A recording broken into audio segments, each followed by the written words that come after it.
Welcome back. So now let's cover change your story and rewire your biology.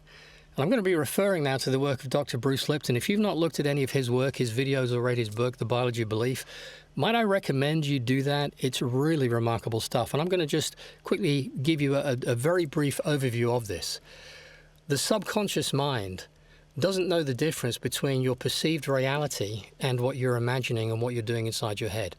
And that's really useful. It can be used against you. Remember we talked about the blade and the handle before? So the thoughts we think are then created as chemicals in the body, and these pass around the body and inform the body what's going on in the mind. And I'll give you a quick example of how that might work. Have you ever received a phone call from someone you really didn't want to speak to, and your heart rate goes up and maybe your throat goes a bit dry and you think, oh God, I don't want to speak to them?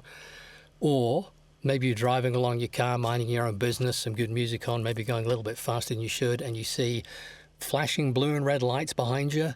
You will have a massive neurological and biochemical change in your body. You will feel it. Heart rate comes up, all the rest of it. That's what's going on.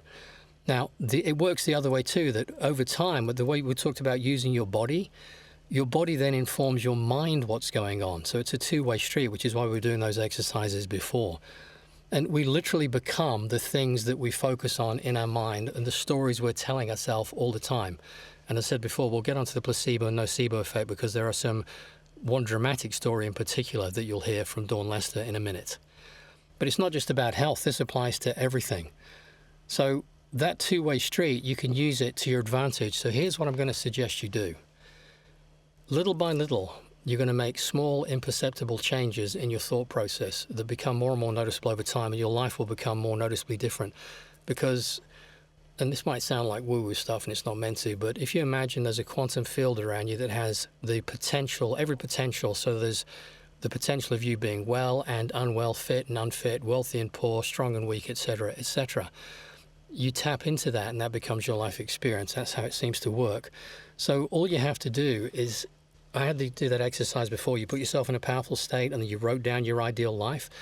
In your imagination now, just start to notice that version of you and just play with it gently. Don't think about how you're going to get there. Don't give any thought to that whatsoever. Your job is simply to daydream it and just imagine it and just gently play with it and create more and more detail in the story. And by the way, if you think that you can't visualize stuff, if you can remember where you put your car keys or where the bedroom in the house is or where your clothes are, you can visualize. It might not be as clear as like when you're looking with your eyes. It's not meant to be, but you do visualize stuff. And all you have to do is pay attention to that version of you. What is he doing? What is he saying? And start to do those things yourself, and eventually you'll start to have the same experiences in your life. It's like, think about this, it's like a television set, right? Now what you're watching, in the UK we might be watching, I don't know, ITV. BBC One isn't something you're paying attention to, it's not something you're tuned into, but it's still there. But you have to tune the receiver to BBC One to experience it, and I think life is absolutely the same way. So if you want to change your life radically, start to tune to the version of you that's the ideal version of you. I don't know what that is. That's for you to decide. It can be anything. I know what the ideal version of me is, and I'm heading in that direction all the time, and I'm refining that all the time. And you will notice over time that things around you start to change because you're behaving differently. It's really simple. By the way, if you want to dig further into that, I think Burt Goldman did a good series on quantum jumping where he would, in your imagination, have you go and talk to that version of yourself and, have a conversation back and forth in your imagination. Again, sounds a little strange, but it's incredibly insightful and powerful. So here's an exercise for you to do. It's probably the most important exercise you can do, and I'm going to suggest it's something that you would do as soon as you wake up. It's something that I do as soon as I wake up, which is what I'm sharing you on this course, is all the stuff I do that I've learned. So just visualize when you first stir in bed, in that place where you're not awake, you're not asleep, you're actually in what's called a beta brainwave state. Alpha's fully awake. Alpha state. Beta's fully awake, then alpha, then you have theta, deep sleep, and delta, which is unconscious. So you're in that alpha state, really, really powerful, and just start to build an image of your ideal life. And I want you to see yourself as if you're already living it. You know when you have a dream and it's that real that you just, might wake up with your heart pounding, you suddenly jump and think, oh my God. It's that level that you can gradually build to. You're capable of doing it. So just feel it, notice what you're doing, how you're dressed, how you're conducting yourself, what you're saying, who you're hanging out with, what you do, what you eat, all those kind of things. and just gradually build it up and up and up.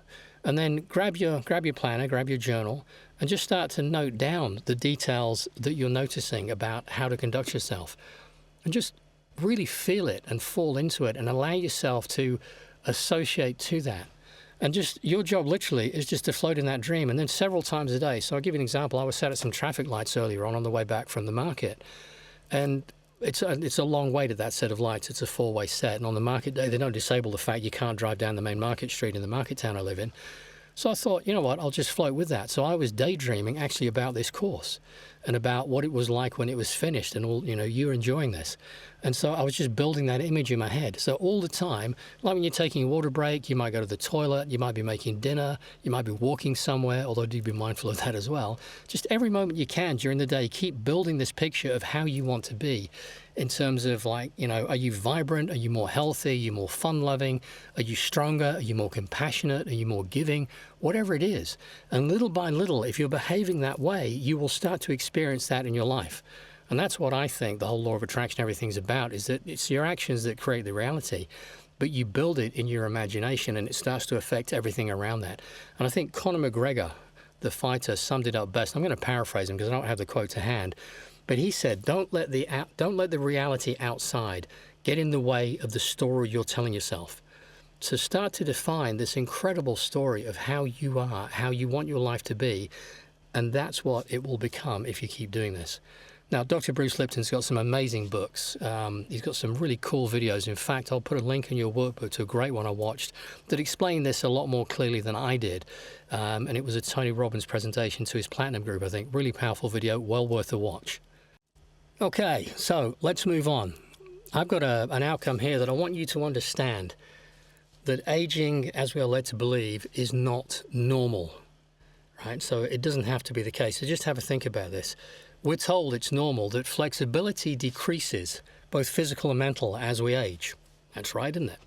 We're told that stamina decreases, that mental acuity decreases, testosterone decreases, sex drive decreases, disease increases, reliance on pharmaceuticals increase, energy decreases, ability to recover both physically and mentally decreases, sense of dissatisfaction with life can increase. That was certainly the case with me. And sense of lack of being where I want to be can increase. But I'm going to tell you something. I'd like you to change the word normal to usual, right? It's an important distinction because it's normal not at all for these things to happen. It's very usual because that's how we've been conditioned to think. We see it in all the films. We see it all around us in people. But I don't buy into any of that shit. I'm going to say it's usual, but it's not normal. In fact, I think it's highly abnormal.